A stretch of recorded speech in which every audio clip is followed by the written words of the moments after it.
You released your first book on September 23rd of this year, 2025. Yes. You have almost 400,000 total followers on Instagram between your Tommy Devoid account and your Never Been Deader account. You're not doing skeleton work just because. There's a reason there, right? Teacher pulled me aside and he's like, you know, you're never going to make it as an artist because you don't follow instruction.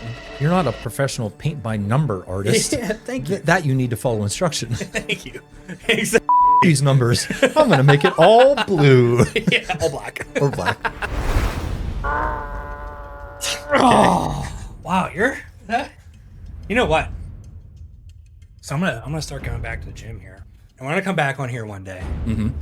And I'm gonna slam you. Right through this custom table. Yay.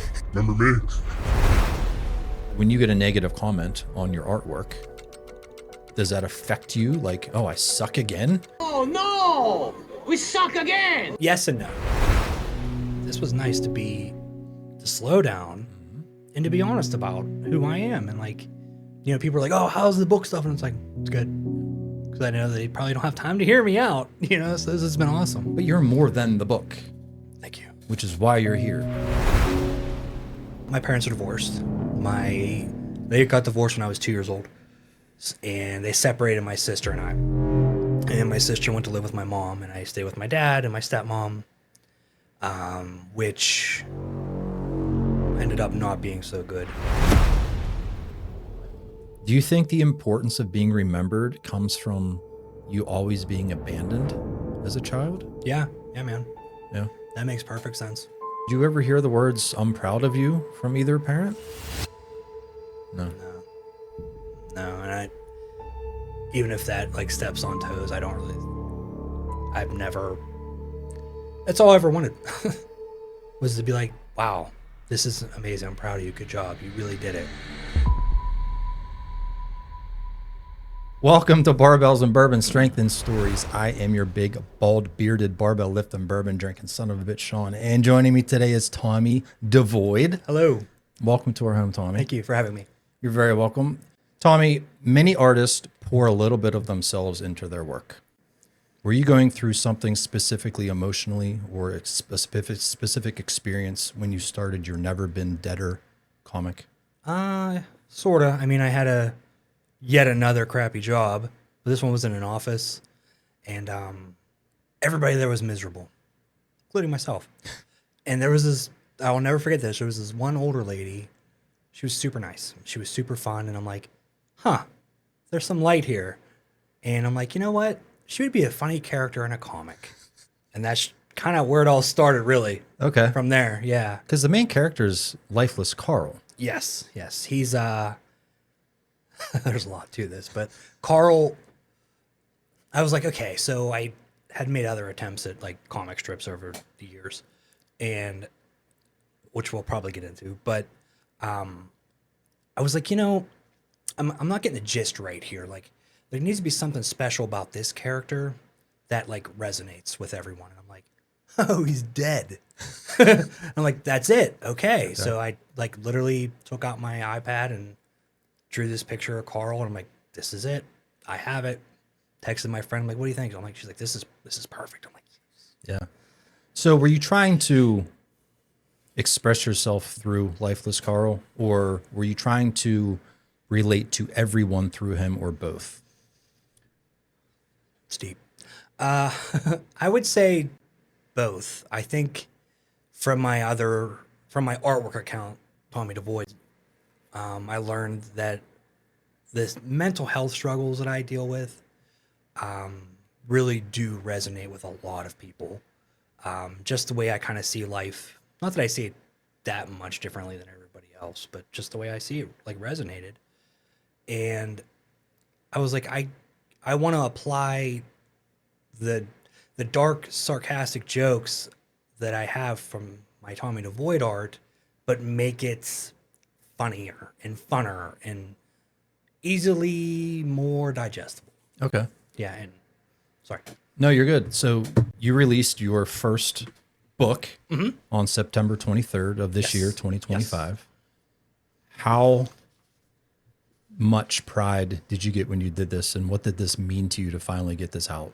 It was crazy. It was one of the many dreams I knocked off my list in the last few years. It was exciting and it was stressful. The book was actually done. So the book is actually based on the comic from when the comic first got syndicated. So the comic is not lacking, but wasn't where it is now. The initial comic, the characters' mouths didn't even open. There was no backgrounds. Like, I don't know why they wanted to do this, but I'm like, okay. So anyway, so I made the book then, and then it was about a year till I got the deal, and then they wanted to push it off for like almost another year till October, September, and it was very stressful, especially like worrying about like how people were going to receive it, and but I know that I think it's funny, so it's really all that matters, right? Yeah. But yeah, it was so cool to get the box of books from Penguin Random House, and I'm like, this is unreal. This is so cool, and it's like it was almost like people were excited for it, and I'm like trying to explain it, but it was like almost surreal. Like, okay, here we go. Yeah. Yeah. Well, you do have a large following. You have almost 400,000 total followers on Instagram between your Tommy Devoid account and your Never Been Deader account. So it's obviously well received. People aren't following you. Maybe it's because you're so handsome. I don't know. Wow. Might be the salt and pepper. Who knows? People, lots of salt. But, obviously you've reached a large audience, and an audience so large that, some people can't dream of that many followers. Like, I'm at 1,600 maybe as of today. And That's awesome. To hear hundreds of thousands almost seems out of reach.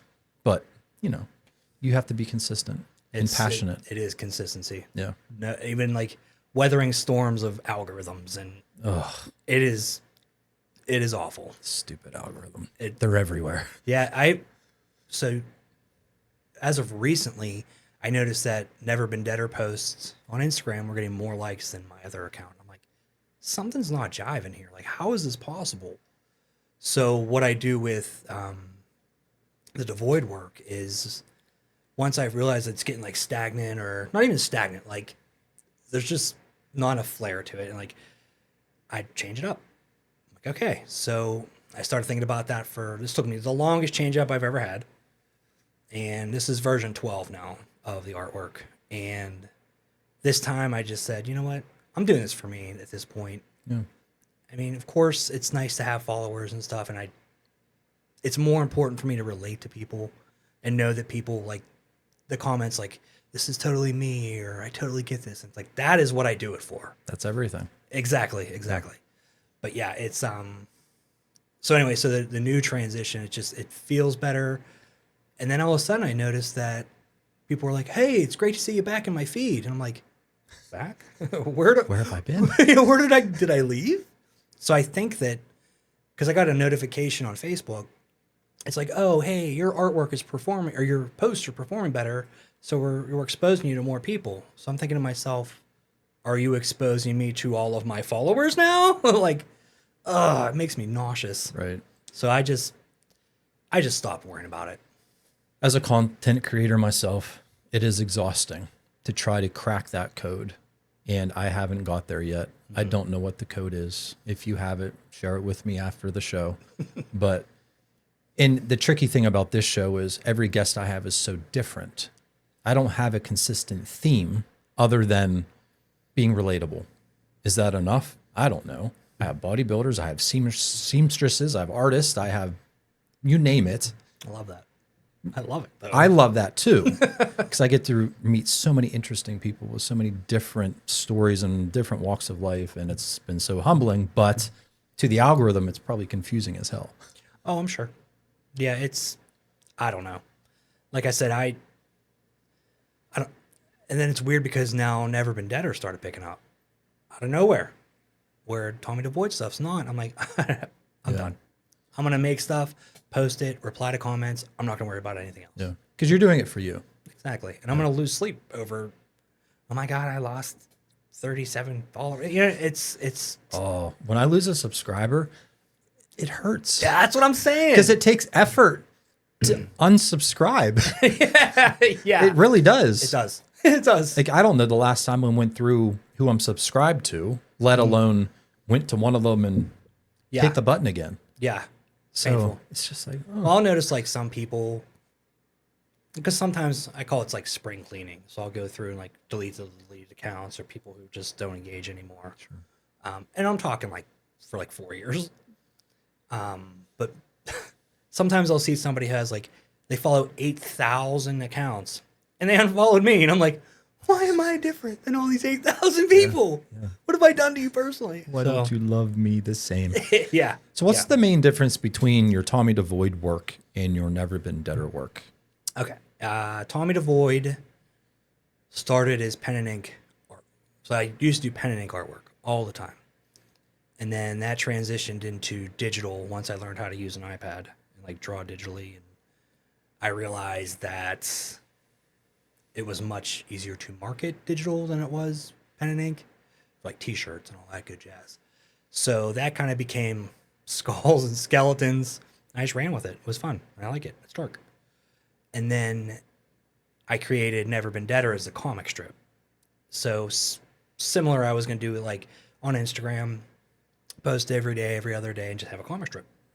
And about an office, about a guy being dead. And like, so it was more of like what I always wanted to do since I was little was like make a comic strip. So I'm like, I'm going to try this one more time. Yeah. Here we are. So, because they definitely have a different feel. You know, you go to the Tommy Devoid stuff and it's a more lifelike skeleton. Mm-hmm. And then this is a cute. Mm-hmm. Am I allowed to say that about your skeleton? Yeah, of course. He's kind of cute. He's a cute skeleton. So dark and kind of lighthearted in a way. Yeah, I figured that like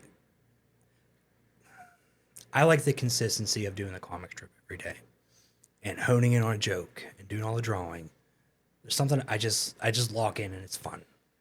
Where the Devoid stuff, I can like really expand, like do what I want, and I get to draw free, and like I don't have as many boundaries that I have to, create inside.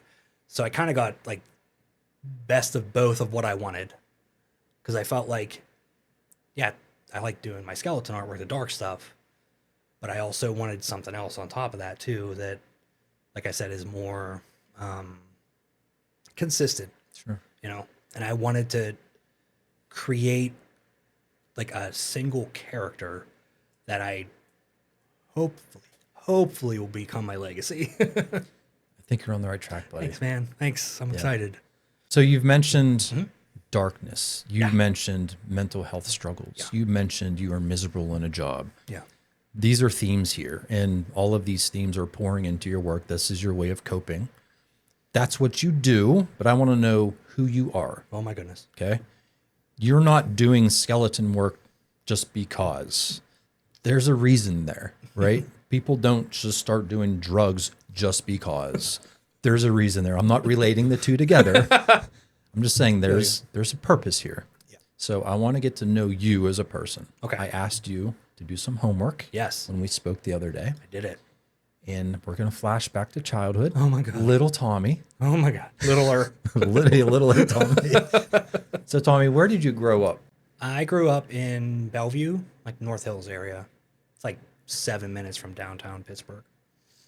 Like just your typical neighborhood. There was a road called Lincoln Avenue, which had like little shops and stuff on it. I don't know. It kind of reminded me of like Derry from the It movies without the killer clown. It was a horrible reference. I mean, I get it. So childhood normal? I mean, parents, good relationship? Yeah. My parents are divorced. They got divorced when I was 2 years old, and they separated my sister and I. And my sister went to live with my mom, and I stayed with my dad and my stepmom, which ended up not being so good. My sister and I just really don't talk anymore. My mom passed away. We never had a relationship. But with my dad and my stepmom, it was pretty good, you know.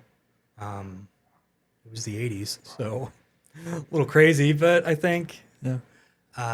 But yeah, it was all pretty good, typical. And then about 4 or 5 years ago, my parents moved to South Carolina, which was like a shock to the family.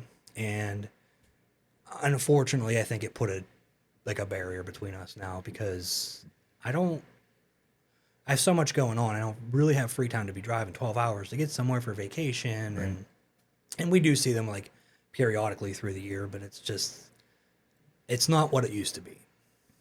Why do you think you and your sister never bonded or had that relationship? I mean, obviously you were physically apart. Yeah. But she's still your blood. Yeah. Just different people? Yeah. Yeah. It's hard to say how this.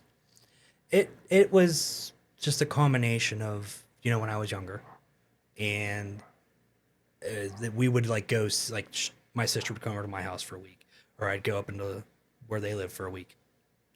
There were times when they didn't even show, and I just sat on the porch and nobody showed. And I think it more so stems from the not good relationship I had with my mother. Just the complete lack of a relationship I had with my mother. And I think I'm angry about it. And potentially I think that's part of why I force her away. And your sister had a good relationship with mom? Yeah. Okay. Yeah. Like I can see the conflict there. Yeah. And it's hard. And it's like, she'll talk, when she would talk about my mother, like, oh, mom did this for me and mom this. And, oh, it's been 5 years since mom passed. And it's like, I don't know what you want me to do here. Like, I feel bad, but then I don't feel bad because there's no emotional tie for you there at all. No. Yeah. No. And that was the situation with my mother and my sister. It's always in the back of my head. But now at this point, I just am so consumed with everything that I do that I just don't have time. You don't have time to waste on those thoughts in a way. Yeah, that would be a good way to put it. Okay. Yeah. Yeah. I mean, I could, but I already deal with enough stress that I don't want to be more stressed out. I get it. So, and I do love my sister, Yeah, she's your sister. Yeah, it's just, I just feel it's like a product of circumstances. And I think that my mom moving away, or my mom passing away, was very hard for her. Yeah, I was there. It was hard because I felt like I never even got to really know her. And then, my dad moves away, and it's like, all right, if everybody's going to move away, I'm just going to be done talking with you. I got too much to do. A little resentful. Yeah. Yeah, in a way. Yeah. But at least I recognize it. This is true. And you have a way to cope with it. Yeah. Yeah. It's interesting to hear you say that you have essentially no relationship with your sister. Because, I had a very normal childhood. Mm-hmm. Got along great with my sister. Yeah, we had our arguments and we fought and all of those things that brothers and sisters do. But I can't imagine not having any relationship with a family member. That's just because of my past. But you are one of probably 30 people that have sat in that seat that have expressed something similar about not having a relationship with a family member because of whatever circumstances. And it happens and it sucks, but that's your normal. Yeah. My normal is totally different. And for the viewer, what's your normal? I'd be interested to hear. Comment below what your normal is if you had a normal childhood like myself, or if it was more like Tommy's. So once your mom passed, I'm thinking maybe that would bring you and your sister together, because that common piece that kind of separated you two is no longer in the picture, for lack of a better term. But that didn't happen. It did for a little bit. Oh, did it? Okay. Is she older or younger than you? Older. Okay. She's like 47 now. I'm 44. Okay. Good old 44. That's such a good age. I'm almost 47. Nuh-uh. Look, a day past 29. Thanks, buddy. Welcome. You have to say that because you're in my house and on my show, and I can ask you kindly to leave. Good call. Right? And you're arm wrestling me later, so there's that. I'm left-handed. What are you going to do about that? I will arm wrestle you left-handed. I'm dead. Okay. So other than, you had a somewhat rocky family life, what was school like for you? I was a nerd. Got picked on and bullied a lot. I didn't really care for school. Just The principle of it or the experiences that came with it? Or both? both. I had no ambition to apply myself. I really didn't. And like one time I did, I actually got straight A's. I was pretty proud of myself. But then that was the only time I ever did it in my entire This is life. stupid. Yeah, like this was so much work. Yeah. I don't know. I was just wanting to like play video games and be outside, and yeah, it was. Yeah, I went to a little bit of college, the old CCAC. Mm-hmm. Actually, let's backtrack real quick to high school. So homework, here it comes. So I was in like some kind of art class. Not like a basic art class. It was some kind of, I forget the word for it, but like you only have to show up like once a week, but you have to have something produced, and then the class would critique it. And I forget how this all came to be, but the teacher pulled me aside and he's like, you're never going to make it as an artist because you don't follow instruction. And I was like, okay, cool. Thanks. See my dreams? Yeah, They're shattered. It was unreal. Wow. I was Teacher of the year. yeah. Yeah, it was kind of devastating a little bit. So I'm like, all right, tough guy. So that next week, like we had to do something. I spent the entire week on it. It was like a kit. You had to do like a transition of something. So like I picked a Kit Kat package, and then I opened it, and then I showed it open, and then I showed it like partially eaten in a sequence, and it was these 3 images. And the whole class picked mine as number 1, and I just sat there and looked at him. And I said, all right, tough guy. And then I went back to not doing what he told me. So you did great out of spite. I work best under spite. No, I'm just kidding. I mean, it sounds like you do, kind of. No, I used to. Okay. Yeah, not anymore. I used to be very spiteful in my younger days and angry at the world, but not so much anymore. But yeah, so that was a defining moment. The same thing happened in art class, and I think she literally said verbatim the same thing. And I'm thinking to myself, okay, I get that, but isn't like art supposed to be of expression? Yeah. You You don't know, follow instructions. Can't with like art. I take my take on this? You're not a professional paint by number artist. Yeah, thank you. That you need to follow instruction. Thank you. Fuck Exactly. these numbers. I'm going to make it all blue Yeah, all black. or black. But yeah, I don't know. And that's when I realized like I felt defeated because I did quit college. But I'm like, this isn't teaching me A, how to be a better artist, and B, nothing that I want to learn. No. Like, okay, teach me how to, like, because I always drew in pen. Teach me how to be a better pen artist if you want to help me get better. Or teach me cartooning, because that's kind of what I wanted to do. It's what I wanted to do, but none of that. Not much support Uh-uh. from the ones who should be supporting you and teaching you the most. Yeah. That's kind of across the board. So I kind of had to fumble my way through this, this art On your own. stuff, and Yeah. it was long. So you said you were a nerd. Mm-hmm. I was too. Still am. I mean, I am deep down. I don't think that ever will change, right? You can't take the nerd out of the nerd. I don't know. I'm sure there's a phrase there. Yeah. Do you have a comic about nerds? No. Maybe you need to do one. Dedicate it to me. Oh, I will. That's a great You could be idea. holding a thing of bourbon I can add or you something. I'll make you the nerd of this comic. Yeah. With muscles. Yeah. How ironic. You're the only one with flesh. Yeah. One arm with flesh, the other one's. Oh, that's beautiful. I'm giving you some good ideas. I love this. I'll Thanks. take full credit. That's hilarious. What was I going to ask you? Oh, so you're a nerd. What was your friend circle like? Did you have any friends? Like two. Two friends. Okay. Two whopping friends. Well, I had one friend, and so not really get into this, but so there's an issue with my dad and my stepmom.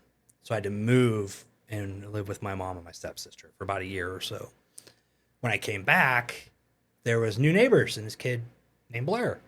Blair was like my best friend. It was like I had like I guess you say idyllic like childhood. Like I had a best friend. We would go do bike riding. You know, it was just awesome. And then in ninth grade, he moved to Florida, and Oh my gosh. I was crushed. I think I'm still a little crushed. Anyway, it was just so then my parents got me a dog named Yags after Yarmir Yager. Nice. Wasn't quite the same. No. Couldn't really Can't bike ride with Yags. I could try. Yeah. He was afraid of like the sewage drains on the sidewalk curbs, so I couldn't even walk them. But then my other neighbor, who was a little bit older than me, we became pretty good friends. We would hang out and watch Star Wars and eat pizza and all that. Play Nintendo 64. Nerdy stuff. Yeah. Did you cry when Blair moved? Oh yeah, that was hard. I cried when my best friend went to college. Aw. I was a senior in high school, and all he did is go to Pitt, which was 15 miles away. Yeah. But yeah, I was like devastated Yeah. because that every day seeing each other and doing whatever we did wasn't going to happen anymore. Yeah, and it it was was- that change is what was so devastating. Yeah, I don't think that I feel like this is probably a lot of people, but I feel like just under weird circumstances I've been abandoned a lot. And I think that has really reflected on who I am as an adult ish. But of who I have become. You have trust issues? I used to. Oh yeah. So my fiance and I, we've been together like a little over 6 years. We're getting married next year, October 31st. Congratulations. This will be my second 31st. I should have known. Yeah. You were going to get married on Halloween. Yep. But it took me a while. Not that I didn't trust her, but I was afraid that I was upsetting her and that she was going to leave me. And, you know, and she repeatedly kept telling me, she's like, hey, I'm not going anywhere. It's okay. And I'm like, okay. Then next week, are you going to leave me? That makes me feel bad. Like, I can't imagine how exhausting that must have been for you. And as a woman, which I'm not, but I would think that having that lack of confidence in a partner would be a turnoff in a way. Exactly. Right? And exactly. And I'm like, that's when I thought about it. I'm like, wow, I need to cut this out because this isn't good for her. And I want her to be happy. And so I just stopped. Like that. Yeah. I don't understand the idea of moderation. Okay, you're on or off? Oh. Yeah. Are you on right now? Yep. Yes. Yep. God, I'm on a good day. Here's It's like clicker. yeah. It's like, oh shit.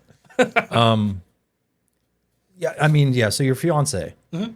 What do you guys have in common? Oh man, love of horror movies. And she loves Scooby-Doo. Okay. It's a little scary.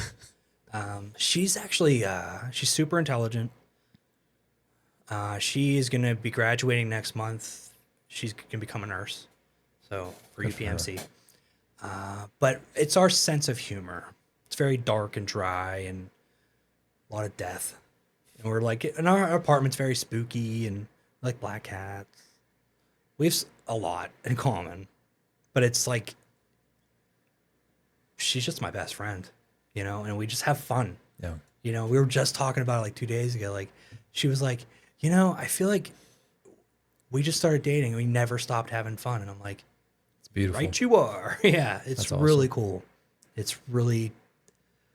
It's nice to know that she's there. It sounds like your relationship is somewhat effortless, but we all know relationships take work. What have you guys had to work on the most? Other than the issues, the abandonment issues that you used to kind of portray onto her? Well, before I finally wasn't angry, I would get pretty angry. Not like lash out, but I was very standoffish and I get angry. And so I worked on that because I didn't want her to be with somebody who was not mean to her, but just not what she deserved. Yeah. And I knew I could be better. That's why 2 years ago now, I started going to therapy, which has been Huge advocate of therapy? absolutely, man. Anything that's thrown my way now, I can cope with, and I'm prepared. And that is saying something, because anxiety used to just crush me. Now it just pounces me. Gotcha. Yeah. But, sorry, go ahead. No, I was going to say, I've known you for 32 minutes. Yes. Officially. Lucky you. I'm just kidding. Very lucky. It's been a great 32 minutes, Tommy. All right. See you later. Yeah. And no, we're not done yet. It sounds like there's two complete versions of Tommy from what I'm hearing. You keep saying the old me used to be like that, or I used to do that. Mm-hmm. Was therapy that breaking point for you to separate those two types of people? Okay, let's backtrack. Maybe about 10 years. I was married. But that Tommy was angry because I had a crap job. It was a crap job. I was stressed. I wasn't going anywhere, and I was miserable in life. And I was not mature enough to realize that was the catalyst for all my issues until now. Getting the comic strip, Tommy Devoid Instagram stuff was great to really pick my spirits up and realize, okay, I'm on the right track. But once the comic strip got syndicated and then it made it into newspapers, that's when everything changed. And I was like, oh, finally, I did it. And that changed my complete perspective. I went from being angry at myself. I'm not angry with myself. I'm comfortable with who I am. Sometimes. We all have our moments. Exactly. Right? Exactly. So it took your definition of success to break you free in a way. You felt trapped in a bad job, maybe trapped in your marriage, which not necessarily your ex-wife's fault. Exactly. Could have been your fault, but you felt trapped. Yeah. And you were freed by your expressiveness through the comic and it finally reaching the world, right? Yeah. Yeah, it was... I've had so many crappy jobs, man. Give me a few. Well, my first job, I worked at JCPenney's. Sorry. Selling little boys' clothes. Oh my God. I told you. And you weren't a little boy selling little boys' clothes. Oh, no, that was super awkward. And then I was a tire changer for Sears Auto Center for a number of years. And then I kind of went through this cycle of car shops. So I was a salesperson and I kind of managed a couple shops and I hated it. Oh, and then I actually worked at a warehouse for a company where we did wholesale, and it was awful. It was the worst job I've ever had. So at this point in your life, you're bouncing between all these random jobs, and they're very random. Yeah. What is going through your head as far as what would make you happy? Did you think that you'd find a career as a tire changer and be like, this is what I was meant to do? No. Or were you just trying to pay the bills? Yeah. Okay. I had to have something. But I knew I had faith in myself that I was better than my situation and that I knew I was talented. I don't think overtly talented, but relatively talented enough to make something happen. And I was pissed, if I can say that, because... You can say a lot more than that, Tommy. Pissed.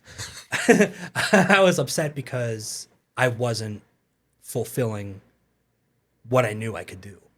So no matter what job I had, I was angry. You were letting yourself down every single day. Every single day I show up to a job, I'm just like, get it together, dude. Like, you know what you need to do. And it's like, I knew it was back there, but I just couldn't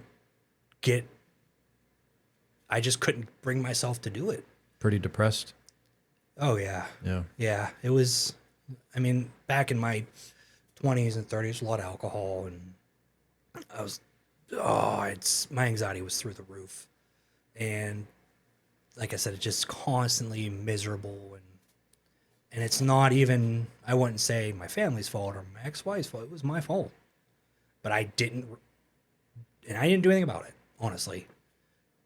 Until I did in my 30s, my early 30s, I had like a gallery show, and I did all these fish.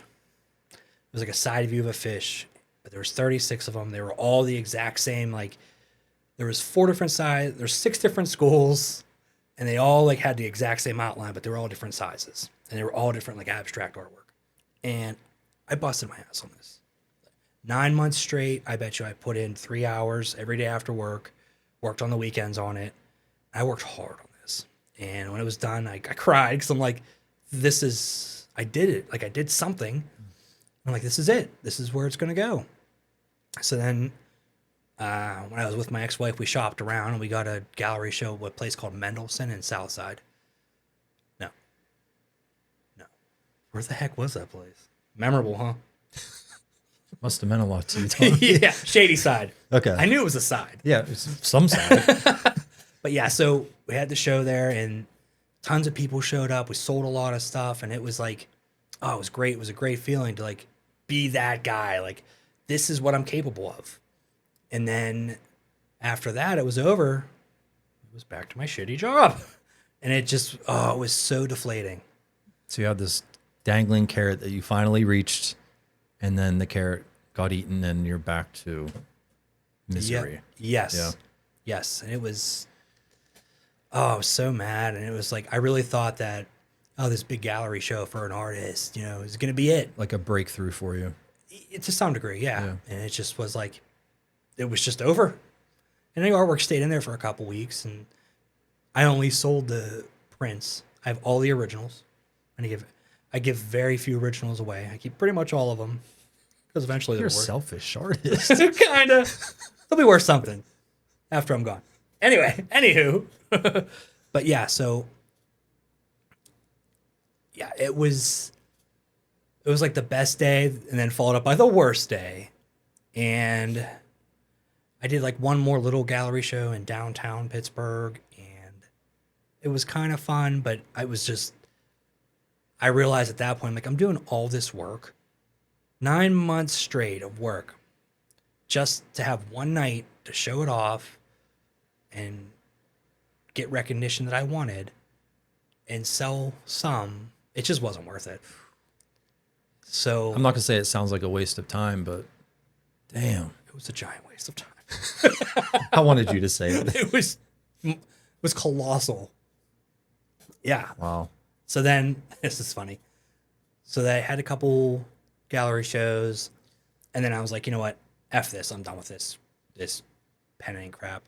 I'm going to get back into cartooning again. This time I'm going to really get it. So I took an online class from Penn Foster. It was a cartooning class. First of all, nothing about cartooning. It was like perspective and like the basic stuff. So it came down to like, hey, you have to do your final project. And it was like, you have to do something about like a classic movie and some kind, I forget the gist of it. But anyway, I worked hard on this, man.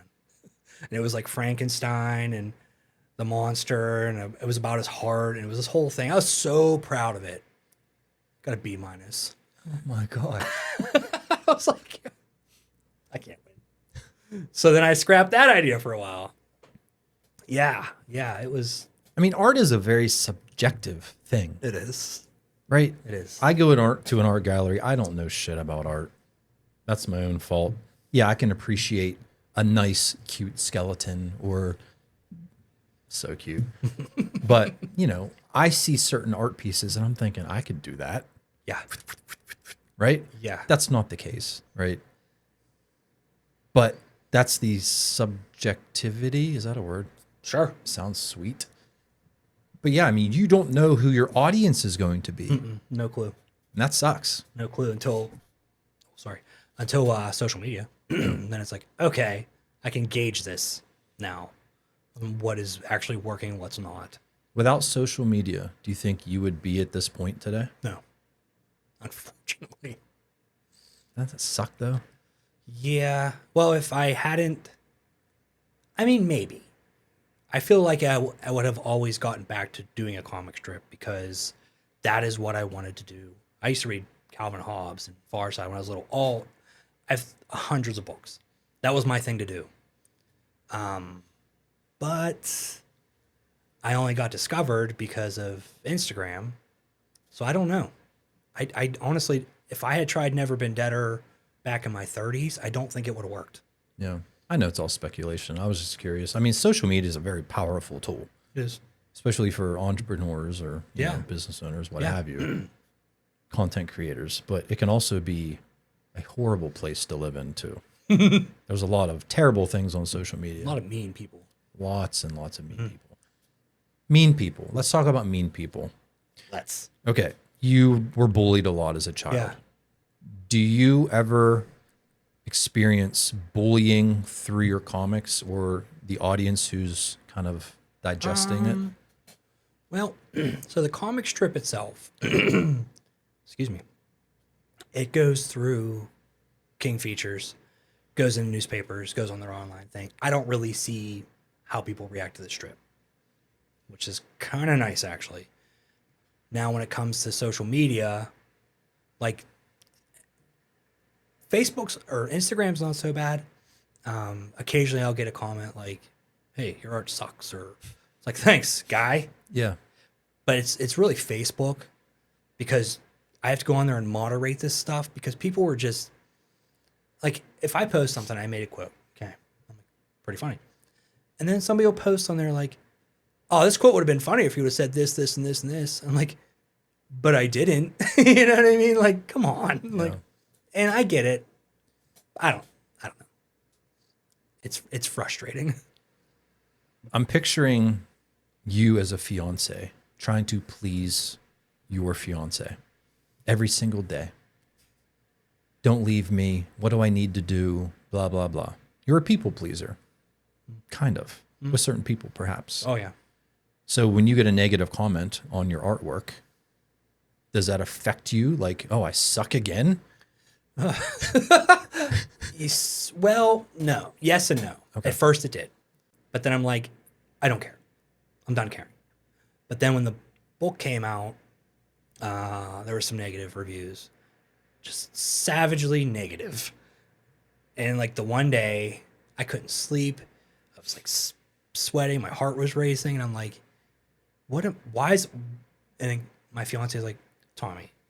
She's like, you put yourself out there. This is going to happen. You will be fine. She's like, don't let one little random person, hurt your feelings. And I'm like, fine. Okay. Then I cried for an hour. No. But you're right. It does. That was when it hit me. But like I said with my therapist, I told her about what happened. And she said this exact same thing that my fiance said. She's like, don't let one person spoil all the good stuff that people have said about it. And I'm like, okay. So that was helpful. That's one negative about being out in front of the world. I hear it too. And it makes me feel a certain way. I've gotten all kinds of, I don't want to say nasty comments, but I'm just like, yeah. Do I believe it? I'm a people pleaser. So I probably take it harder than maybe most people do. I'm just like, why doesn't everyone love me? Right. That's how That's not realistic. No, I think some people just go on the social media to hate. They're very hateful. I think the common theme with hateful comments is they're just so unhappy with themselves or with their life They just want to bring other people down to join their club of misery. I agree with that. You know, and it kind of makes me feel bad. Like, I didn't do anything to these people. Yeah. You know, if you don't like me, then stop watching. I had someone say that was the dumbest podcast I've ever seen, or the biggest waste of my time. And it was like a 2-hour long episode. And I was like, well, thank you for boosting my average view time and wasting your time with me. It's almost as It bad meant as so much to me. almost as bad as 9 months of artwork for one gallery. Seriously. Just like, then if you hated it so much, how did you make it to the point where you commented on, which was almost at the very end? Like, I waited 2 hours to get to this point. Such a waste of. I'm just like, thanks, man. It's like going to a restaurant and ordering the steak, eating the steak, and saying that steak was terrible. Yeah, I will never come here again. Yeah. Yeah. Yeah. But like, I've learned, like, I get like, oh, this art's shit. Well, it made it your way, so thanks for your time. Yeah. I don't care. Can you do better? Yeah, Right. Exactly. Yeah. Exactly. Oh, today. So I posted Never Been Deader, social media, posted a Devoid. And I'm like, something feels off here. I spelled a word wrong. Tommy Devoid. Oh, I feel so Did you get ripped apart? stupid. No. Oh. Somebody said on Instagram, he's like he laughed. He's like, because I spelled chaos wrong. Who the hell spells chaos wrong? There's only. Oh, you mixed the A and the O. Yeah. Like a fool. Like an stupid. So this person, he's like, but he's like, it's still funny. So I flipped it, reposted it, and the same person's like, it was actually funny either way. And I'm like, Well, sometimes deleting it, reposting it hurts you. oh yeah. It's like, I don't even think I got half the likes. Puts a ripple in the algorithm. I can't. I also don't like. I tried to do the Reels thing, and I got I use Procreate to draw, like a drawing program. It's similar to like Photoshop. I think it's the best one. Then they have something called Procreate Dreams now, which you can animate. But I did a few, and they got decent likes, but it's just not. I decided it's just not. I'm not an animator. I don't want to be an animator. I don't have time to animate. I think something creative would be, I don't know what the style is, but every page has a different image and you flip them together and it creates a. Oh yeah, like a flip book. That would be cool. That would be fun. That'd be pretty cool. Because you can just do static images Yeah. and then flip them That'd be with pretty the reel. good. That'd be pretty good. I'm coming up with some good ideas. You for really are. You really are. Thank you. I'm a one-stop shop. What can I say? Okay, so we've talked about your childhood, which wasn't the best. Wasn't the worst. Bullied wasn't the worst. Your first marriage, you obviously were struggling with a few things. Not necessarily your ex-wife's fault. I would say no. But you finally found happiness, right?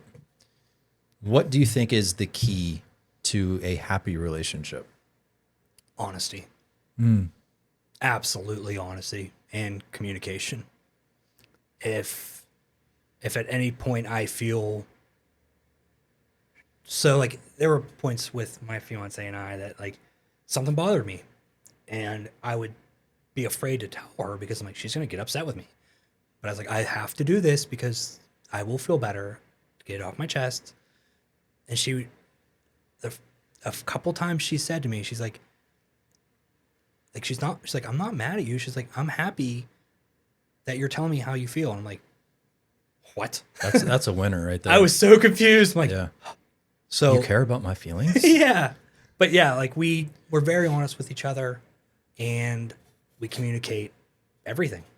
And it just, for her and I, it's just seamless and easy. And it's so nice Yeah. to not be, because I know really bad relationships are tough.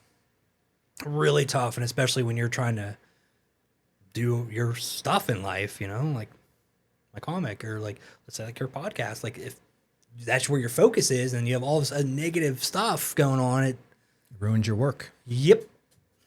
I'm telling you right now, and you know, my girlfriend is a saint.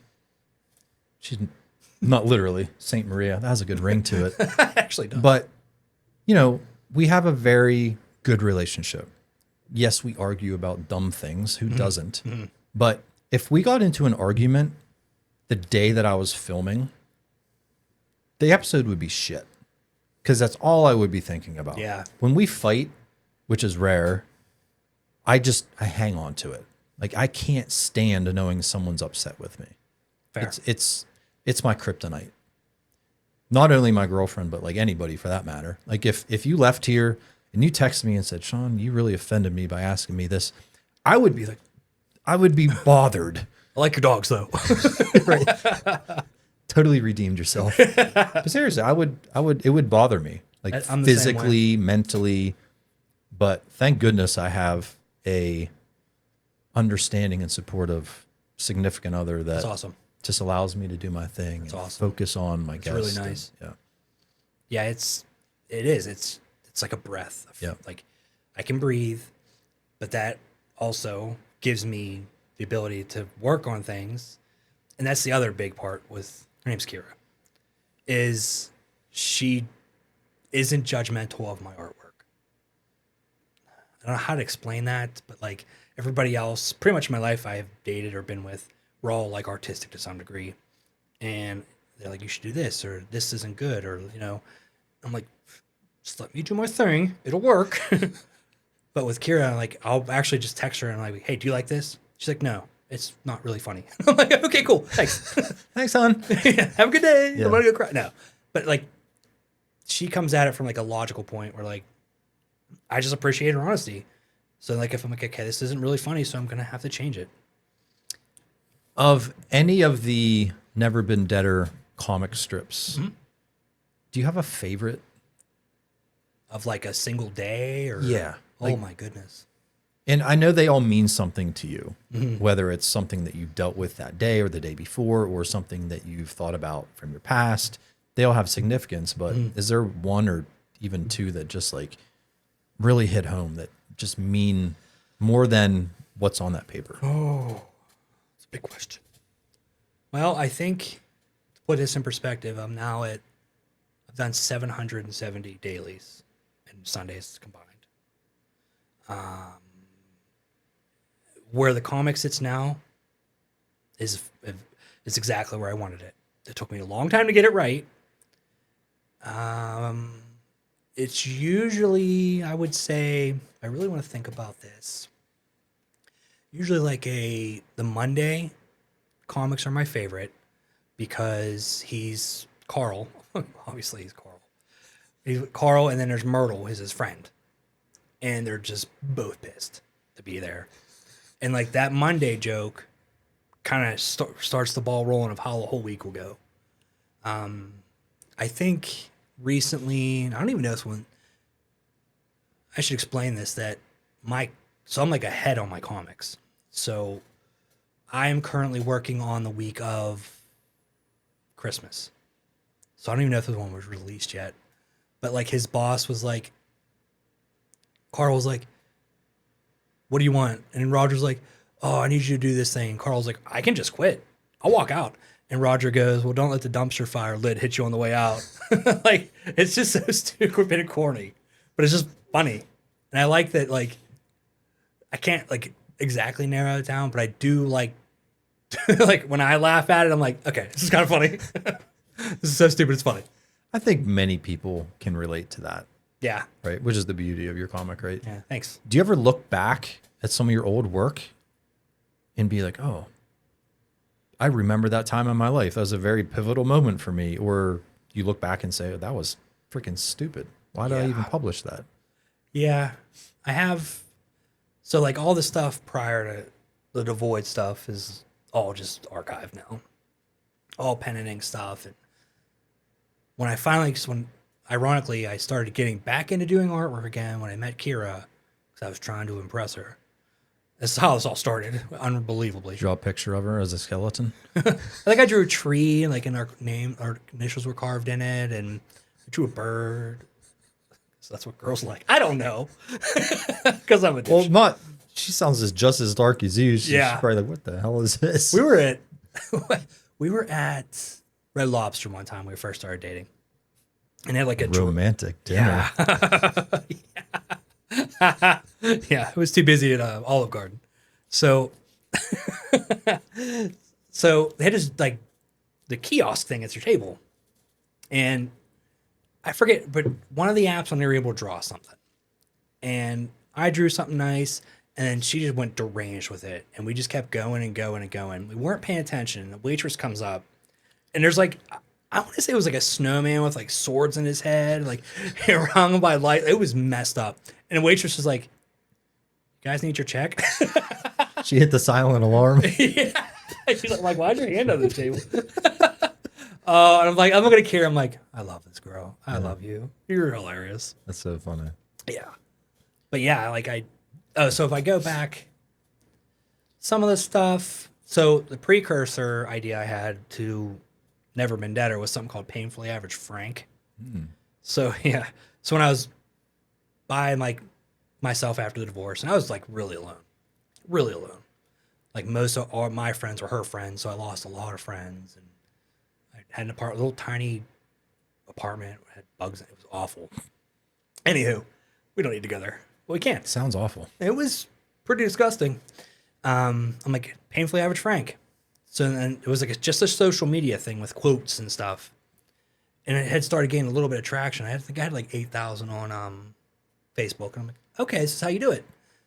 And then I was kind of like waning on a little bit. And then I met Kira, and Kira's like, I hate Painfully Average Frank. And I'm like, but it's doing okay. She's like, it is like you harness the worst parts of your person. And I'm like, oh, God. I'm like, you're right again.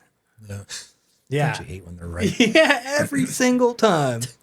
Even when I'm right, which is seldom, I look back and realize she was still right. You're only right because she was right. Yeah, exactly. Exactly. She made you right. Kira, like, she always pulls up. She's always like, how does she work this? She's like, I know how you work. She's like, I tell you something. I don't know why I'm like, Yeah. Is she from the valley? I don't know. Like twirl on her hair, chewing bubble gum. She's always like, I tell you something, you disagree with me, you get mad, and then a week later you tell me I'm right. And I'm like, she's right. Nailed it. Every single time. Yeah, so Painfully Average Frank, I stopped that. I tried a comic called Furball, which this is so dumb. It was like a cat threw up a fur ball, and that was the comic. It was horrible. Welcome to my home. Yeah. It was horrible. For real. Yeah, I'm like, this is this glob running around. But that didn't really go anywhere. But Furball ended up in this comic, which is pretty cool. So not the blob of puke, Okay. but the cat. The cat. Yeah, yeah. Like, what the hell? Yeah. That wouldn't make sense if just the furball. It would make sense to you. Yes, thank you. Yes. People are like, what is it? Like, don't ask. But I have files at home of like artwork from like for 30 years. And a lot of stuff has never seen outside of that bin, or for me, I enjoy it because it's like, wow, look where this has come to, where like all this I put into this has done something. It's neat. It's also like cringy to look at it. But at the time, that was your masterpiece. You thought that was going to be the next best idea, right? Yeah. Yeah. Yeah. How many times, this is a dumb question. You're not going to be able to quantify this, but how many times have you failed compared to succeeded? If it was like a ratio, it'd be like 99-1. Yeah. You know? Not that yes, I have failed many times, but I gave up on myself more so than failed, because I didn't like what I was seeing. And I was like, well, I'm better than this. And like, in hindsight, I'm clearly not, if I would just have applied myself. But yeah, I've gotten, like, I went to a big one I do remember for that gallery show. We were shopping around to find the place to have it. I went to North Hills, and I made this whole like nice portfolio of all the fish, and it was all nicely done. And I walk in, I ask this lady, I forget what the place was. She's like, oh, well, she's like, this is pretty cool, but you're what we call an outsider, and we won't host your show here. And I'm like, what do you mean an outsider?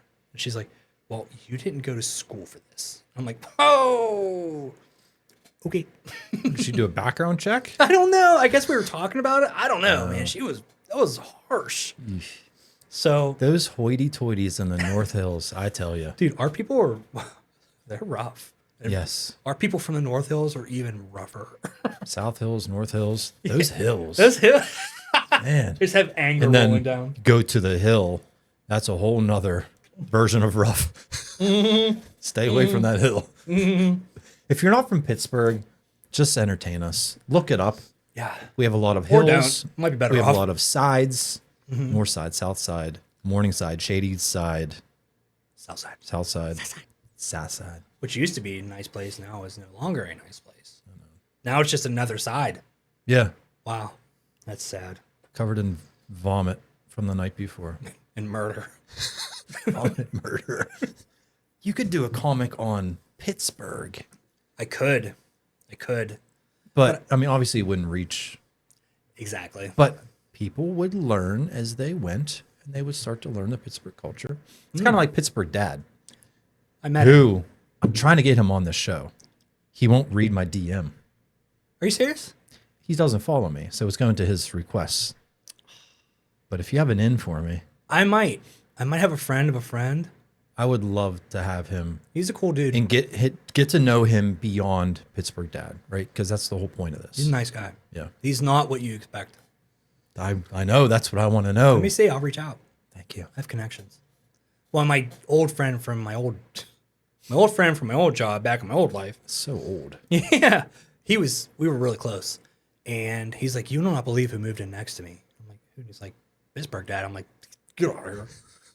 Lo and behold, we went to a barbecue, and I'm like, "Oh my god," it was so weird. And I guess the director lives across the street. Like, it's a whole thing. It was really cool. But yeah, he's a really cool dude. Yeah, Fun to be around. I would love to talk to him. Yeah. Yeah, see what you can do. I came up with enough ideas for you, Tommy. It's the least you could do for me. I'm on it. I'm a people pleaser. Same.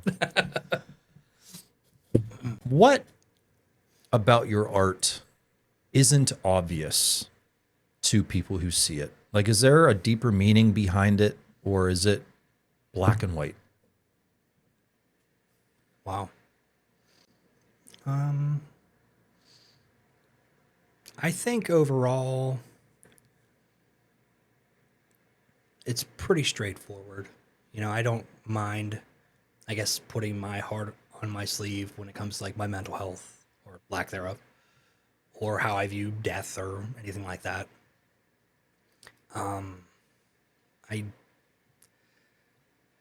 I do deep down inside, aside from the artwork itself, you know, fundamentally, when I finally got something moving, the idea behind it was that it's not about money. It's not about likes. It's just not. It's about creating something I'll be remembered for. Not even a legacy, just being remembered in my time and doing something that transcends my time here. And so when I was thinking about what's my art name going to be, I needed something catchy. Tommy Devoid. It was a Devoid at first, when it was real, like when I was doing my pen and ink. And then when I came up with Never Been Deader, I'm like, I need another name that'll be like easily comes off your tongue and is easily be like remembered. So I think what I'm trying to say is it's everything that I'm doing is with the idea in the back of my head that this is for the greater good of getting myself to hopefully be remembered after I'm long gone. You know, if that makes sense.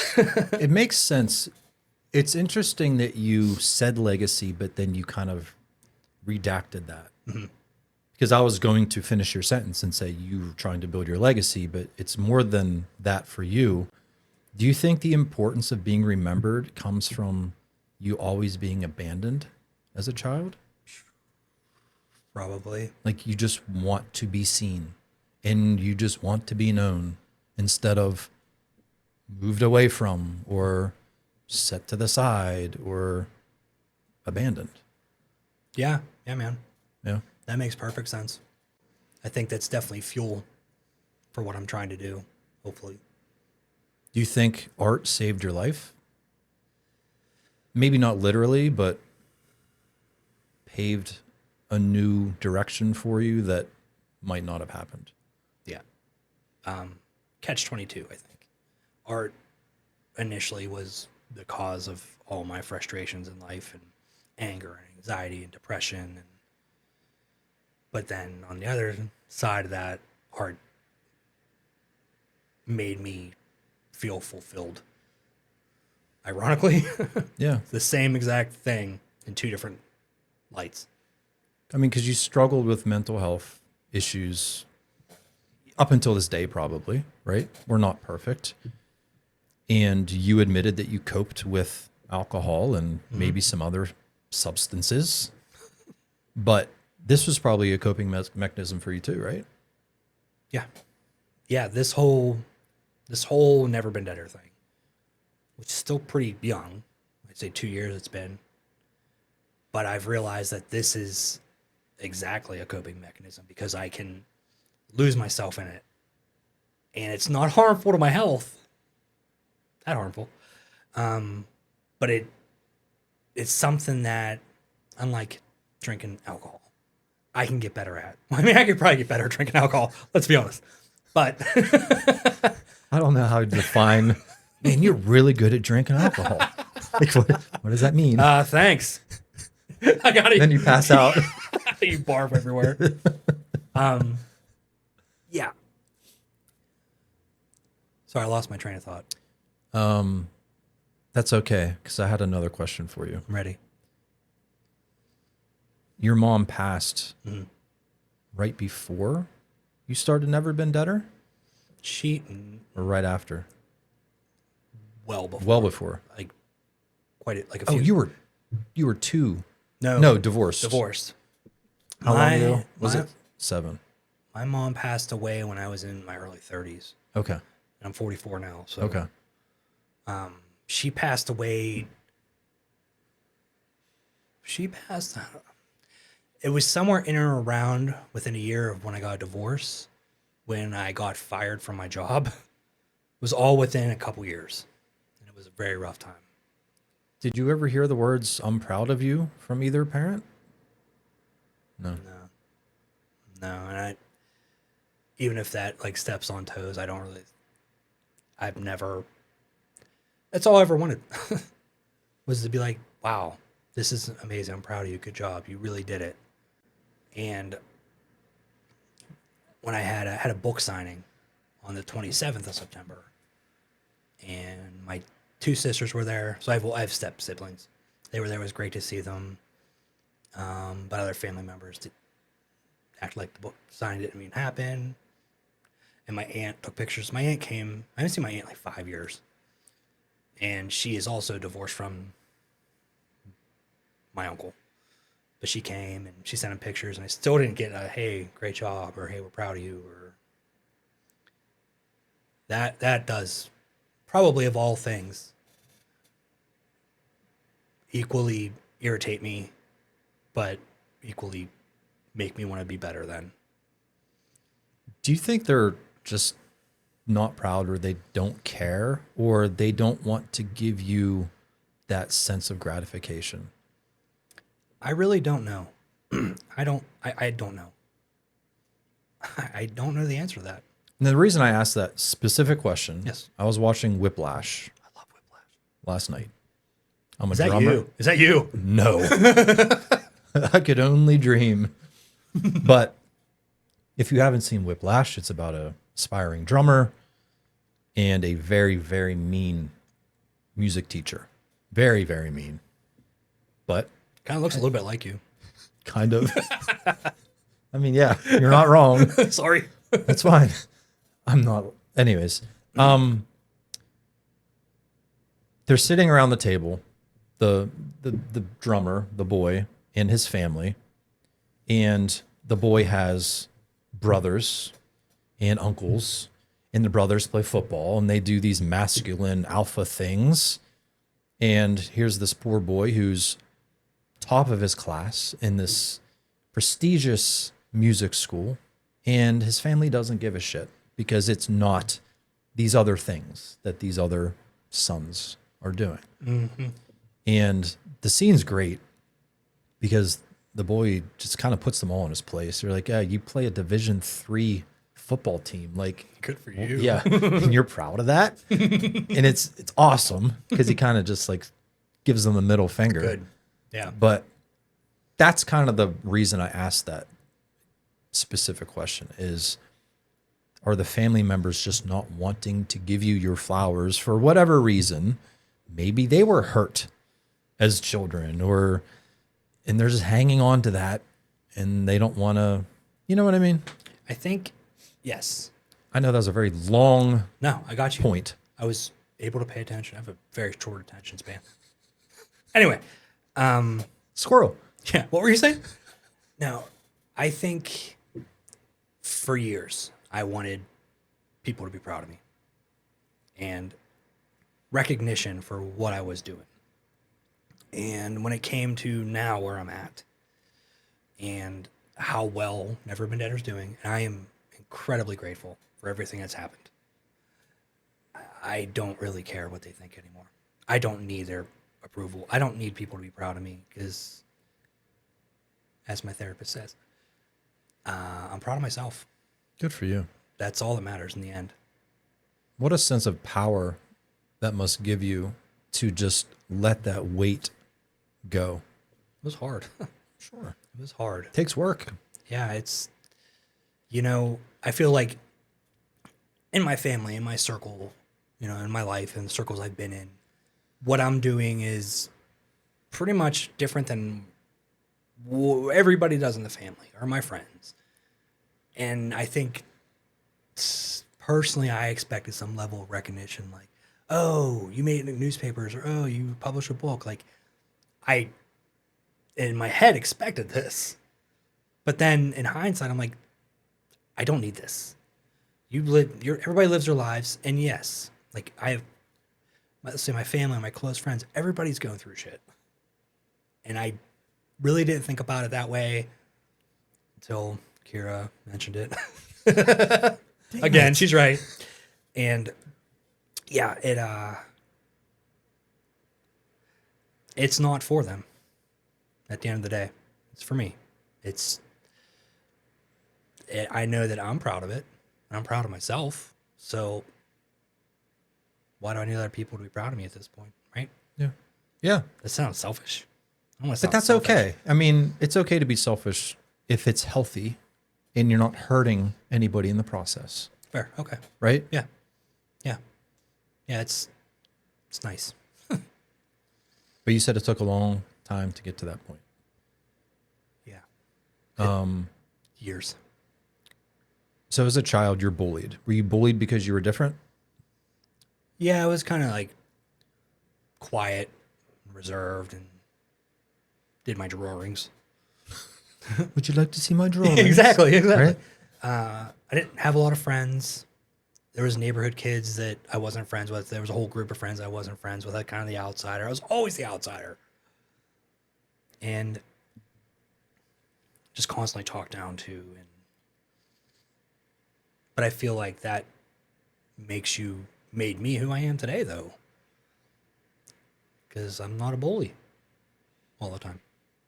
I'm kidding. You didn't see what he did to me when he walked in. Headlock. Oh. You big bully. So what does your friend circle look like today? Well, Pretty tight circle? Is it a square? it's more like a triangle. That's weird. No, I've had a really good friend, Autumn. Autumn's been my friend for years. Autumn's been my friend before all this happened, and when I was struggling, she was there when I was divorced and lonely. And she's a great friend, a really great friend. And then I have my other friend, Matt, who ironically is the guy that fired me from my job because he was my boss. It was a whole thing. I was a really shitty worker, turns out. So that's what happens. It was your fault after all. Yeah, again. But he's been a really good friend. He's actually going to let us use his land to do our wedding on. Yeah, he's a really good dude. he's always been very like super supportive and shows my book signing. I was like, I cannot believe this is happening to you, man. I'm so proud of you. I'm like, thanks. Like it. Isn't that the definition of what a friend should be? They want to see their friends succeed. Exactly. Why is that so hard? I don't know. I don't know why there are friends out there that are trying to hold their friends back. Is it so they can be the powerful one, the more successful one, the smarter one, the prettier one? Yeah. Yeah. I don't know. I don't either. It's one big competition. Like when I had the book signing and a lot of people didn't show. Not a lot, but Ones that you thought yes, would be there. They had been talking about it since they knew that for when the book had began. The whole thing leading up to it didn't show. I was pissed. I was really, again, I was upset. And talked to Kira about it. And she's like, Tommy, you got to look at it like, be happy for the people who did show, like out of the woodwork came and you're really close friends. That you might not have expected to show. Exactly. So when I looked at it and again in a different light, I'm like, yeah, you know what? It was a great event and I'm very happy. And again, I don't blame other people. Life is hard. Yeah. Things come up. I mean, I get it. Like life is just a constant shit show. It really is. Yeah. In fact, we had a literal shit show in this house last week. Uh-oh. Our sewage backed up. Oh, no. Oh, dude. That's the worst. Twice in like a 4-day period.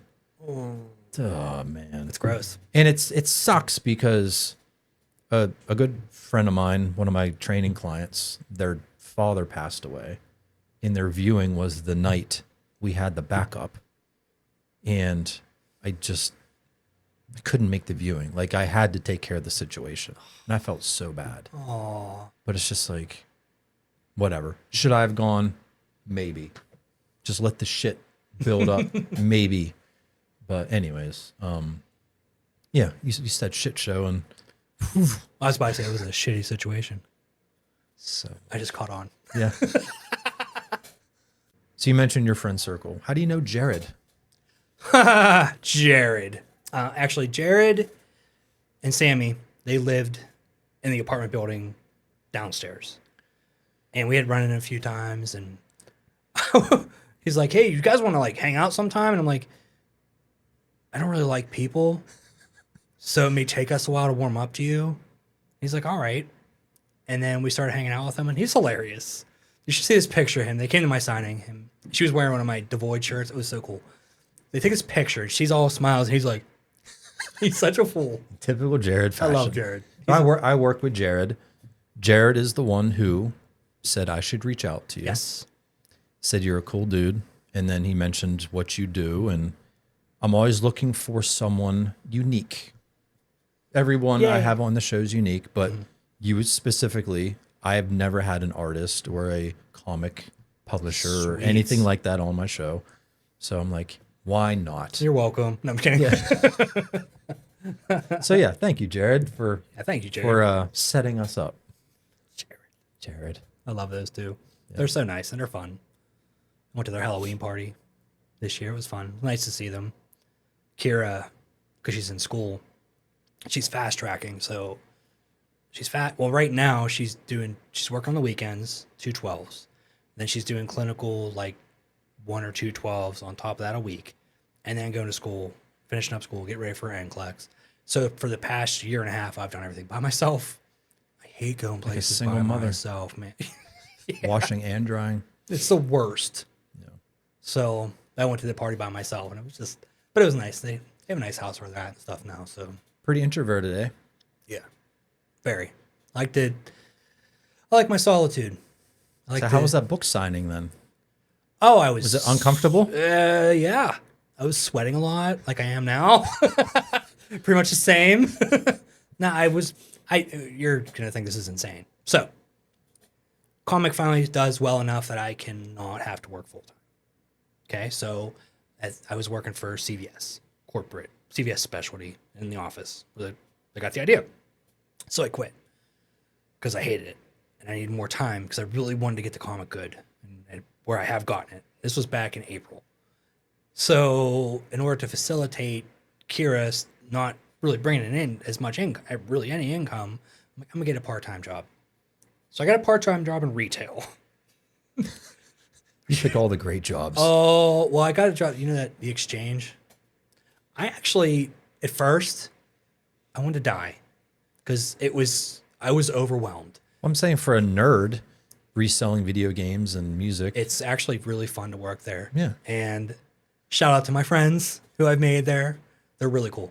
And the thing about that I wanted the exchange specifically is because I go there. I used to go there so often. I had an idea who all these people were.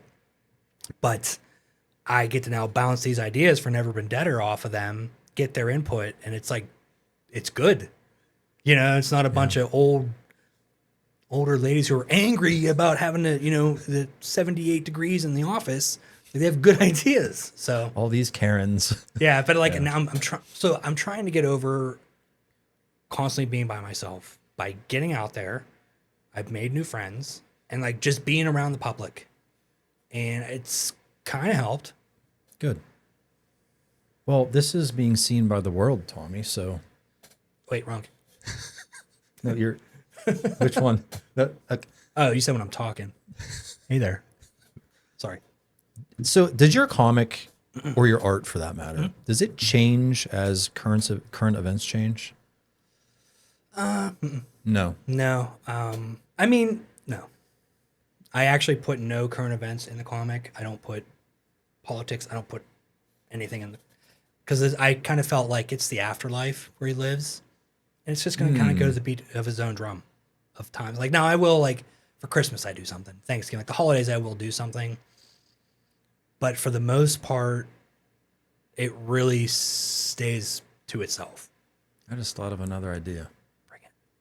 I mean, so you have Trump, you have Taylor Swift, you have Epstein, you have all of these figures in the news right now. Mm-hmm.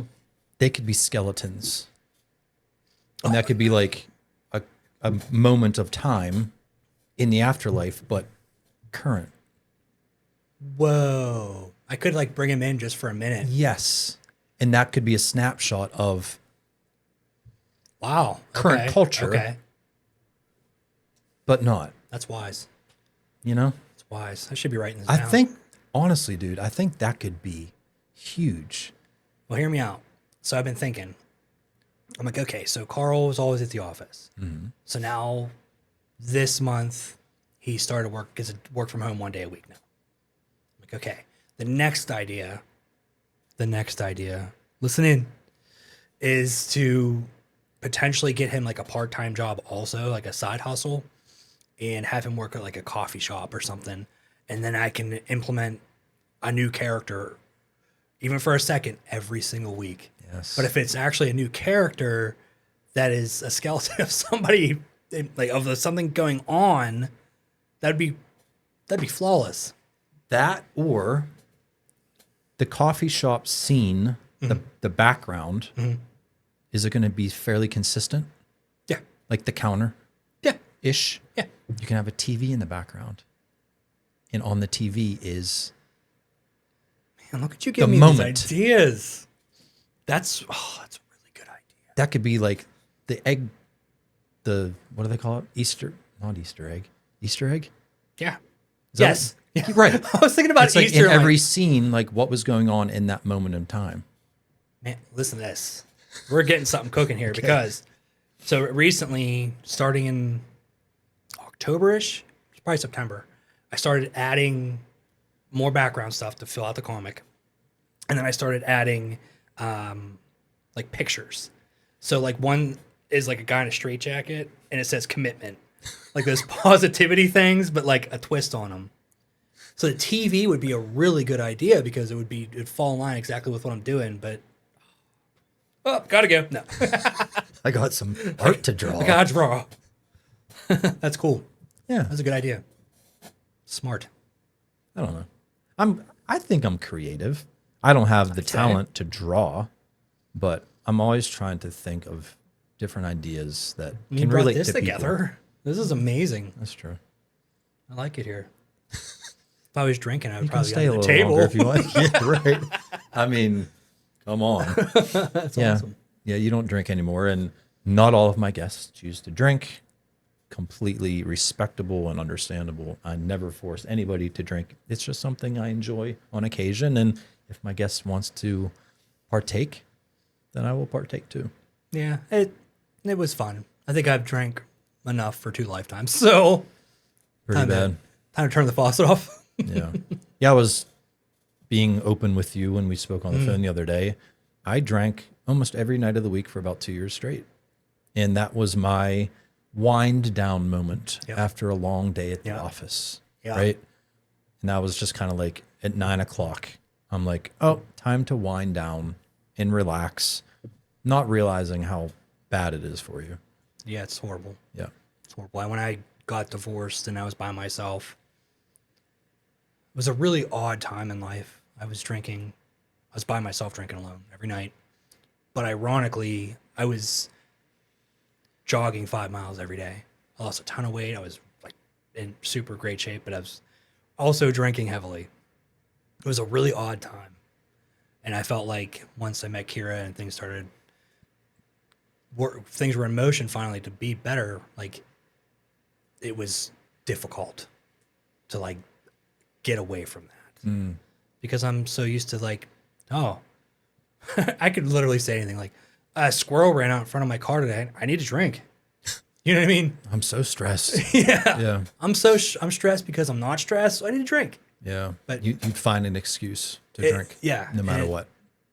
And I realize now that I really need to buckle down and focus on what is important to me. And like Never Been Deader is very important. And I want it to be the best it can be. And that's going to inhibit what it can be. That's okay. So that right there made me think of another guest of mine, Ambition. His name is Chris Myers. He used to be one of the frontmen for the band Foreplay, hip hop band. Oh, cool. About 10, 15, 20 years ago. I'm dating myself, but he said that he was so laser focused on being the best music artist he could be, and he knew drugs and alcohol would prohibit him being his absolute best. So he never has had a drink of alcohol, never did a single drug. And for someone in the music industry to say that is freaking incredible. Wow. But he didn't want anything to get in the way. And that's amazing. Crazy willpower. What a story. Yeah. That's amazing. Yeah. Yeah, I look back on it now and it's not like I haven't been drinking for years. It's been like a few days. Like 2 weeks. Hey, it's a start. Like I got it down to a point where like I was drinking like 2 or 3 days a week. But I realized it's still, like, so Sundays are my deadline for the comic. Technically Monday mornings, but I set this deadline Sunday nights, 8 o'clock. It has to be done. And I adhere to it. So if I'm drinking on a Saturday night, I wake up on Sunday, I'm like, I can tell that the comic the jokes aren't as funny. The artwork's a little bit not cleaned up and sloppy. And it's just not. Yeah. And it's just not worth it. And I can't believe I'm even like admitting like that, because it was my life and like all my old friends and stuff. And my ex-wife, all we did was drink.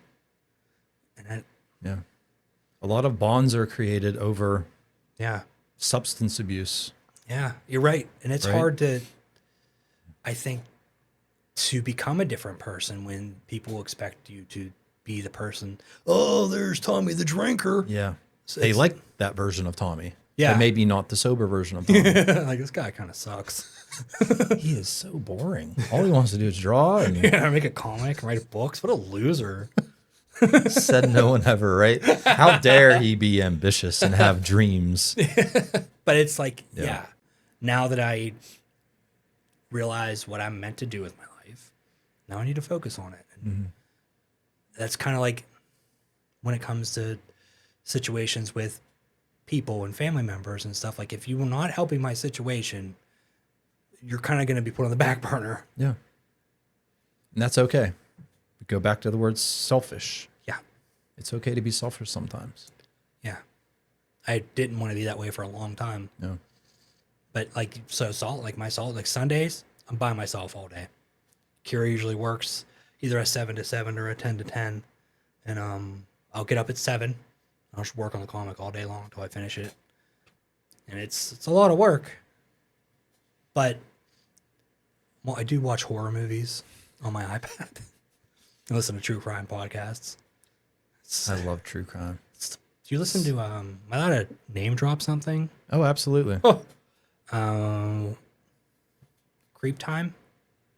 It's good. Yeah. Yeah, I've been following it for Kira got me into it. Okay. It's Silas and Stu. And they go to like pretty much covered everything at this point, but they're just I guess at this point, like there's what's that word, like that term, like you feel like you're close to somebody, but they're on a podcast or like they're on a TV show and you actually not close to them, but you feel close to them. There's a term for it. And I cannot think of it for the life of me right now. It's not manifest. That's something different. No, it's like Kira would know. She's probably gonna like watch this, like you idiot. Probably. But and at the time that you see this, we will know what that word is because I'm going to be Googling it as I edit this, and I'm going to pop it up on the screen. But yeah, thank you. Yeah. But yeah, so I listened to that. I also liked for a long time Stuff You Should Know. That was pretty good. I learned a lot of useless information. But like they did one on Charles Schultz of Peanuts, and that was really cool. Yeah, I bet. I love stories of like how things came to be.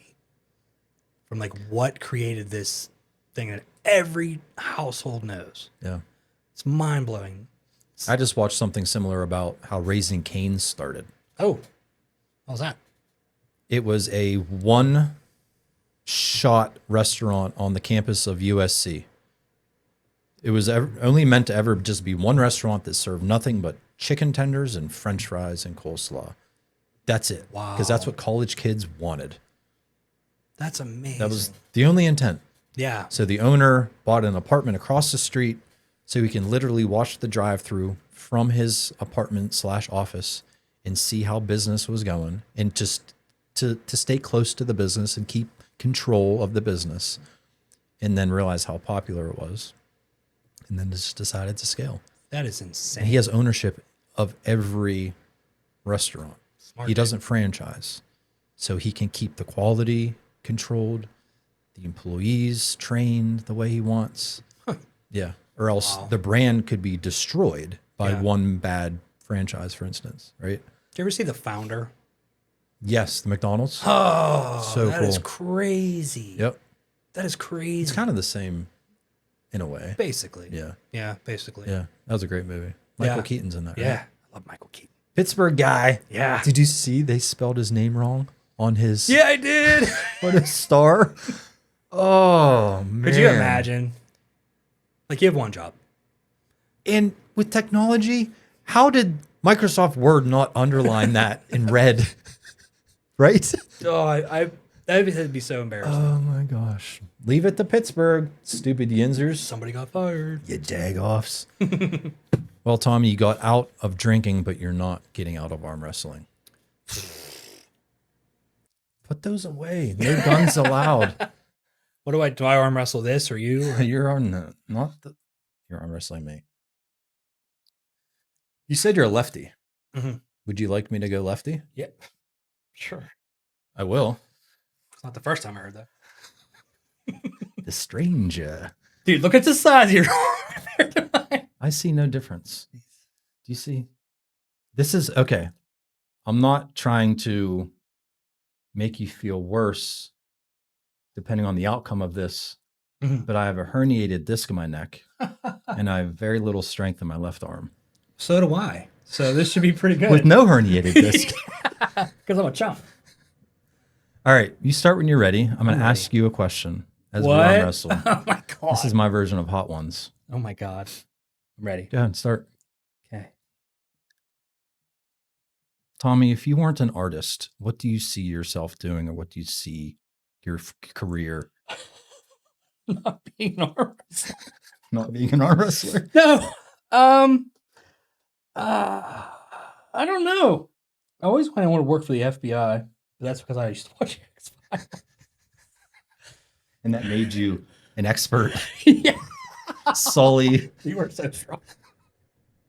Come on, give me one last effort. Oh, wow, You know what? So I'm gonna start going back to the gym here. Did I just motivate you? Well, yeah, your guns did. And we're gonna come back on here one day, and I'm gonna slam you Right through this I'm gonna, custom table. Walking like, hey, remember me? That was fun. It was really fun. 250-pound Jack Tommy It's walks just in. one arm. Like that. Remember, it was a movie with some dude with a big arm. I don't know. Tommy de bicep. Yeah, when I was in shape, bro, I was like 160. I was lean, muscular. Shredded. Oh, I was doing it. I was drinking drinks and lifting weights and running.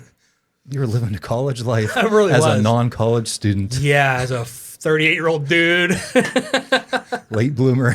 Well, it's like I met Kira at the gym. Oh, okay. So she got a job there, and I worked there, and it was a whole thing.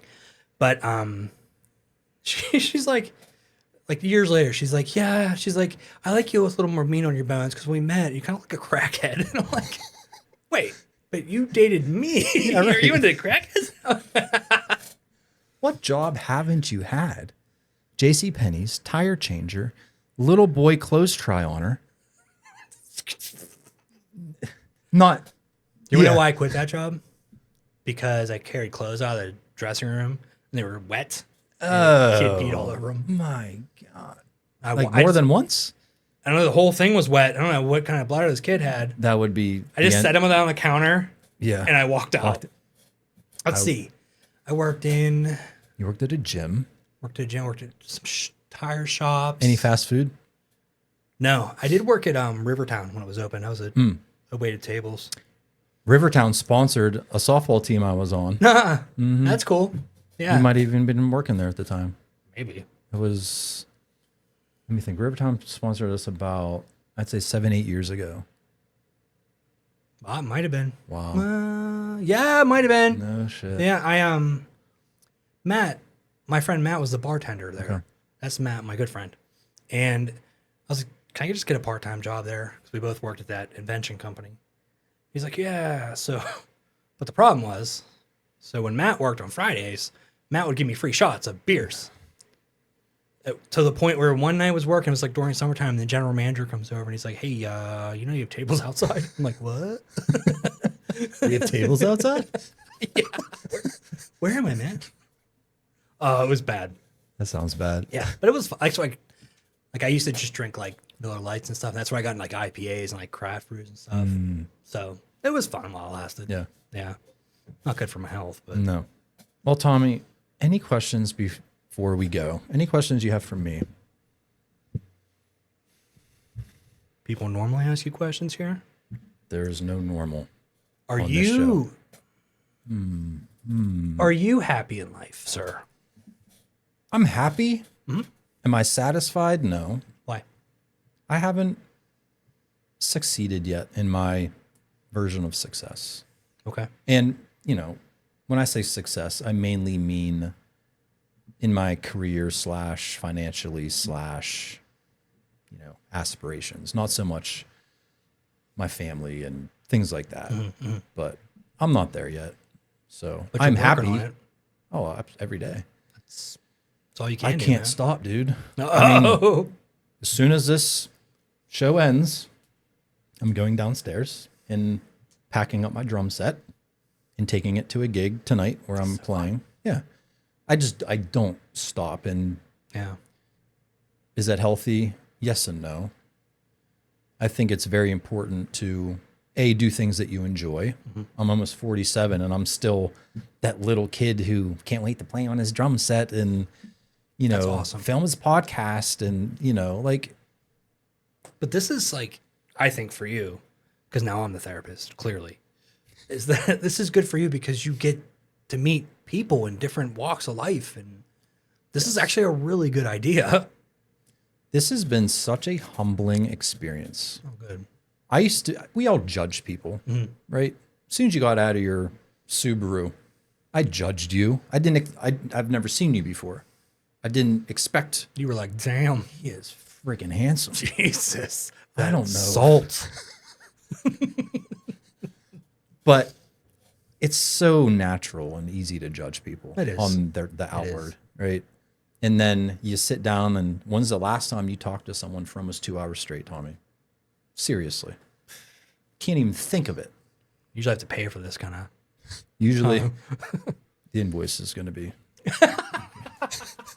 But seriously, like this opportunity for both of us is something that doesn't happen very often in today's society. We're on this all day long and we all have ADD at this point. We're so distracted. We need instant gratification. You know, we don't shop anymore. We just go to Amazon and get this and I don't want to go to the restaurant. I'm going to DoorDash and I need it, right? We don't slow down and have conversations and look in other people's eyes. It's all selfie. Yep. You know? I totally agree with you. This is on my side of this. Like this was nice to slow down and to be honest about who I am. And like, you know, people are like, oh, how's the book stuff? And it's like, it's good. Because I know they probably don't have time to hear me out, you know, so this has been awesome. But you're more than the book. Thank you. Which is why you're here, you know, because this was created from 40 some years of life that you've lived. And it all led to this point. Yeah, I wouldn't. You know? If I look back on it, I wouldn't change a thing. Good. Because I wouldn't be where I am. Yep. Very, very fortunate. And you're not done yet. Nope. You have so many ideas that I gave you that you need to actually make happen. So I got to go pump some iron for next time. Yep. That's top of the list. And then I'm actually working on the second one. Are you? Yeah, I learned a lot of information from just people. The process. I asked everybody questions about like, especially my exchange friends, about what do you think is good? What do you not like? And they're honest. So the next one will be much more current to the new comic with all the backgrounds. It's going to be full color this time. I think it's going to be, I got a hilarious story idea. I can't wait. I can't tell you. Can't tell you. I don't want to know. Unless you want to sign in. I don't want the pressure of having that. I know. It's a lot. It's a lot. On that note, watch one of these episodes. Subscribe to the channel. It's completely free. It's easier to subscribe than unsubscribe, I've learned. And I will see you on the next episode of Barbells and Bourbon. Peace. That was awesome, man. Thanks, man. Was that good? Did I do okay?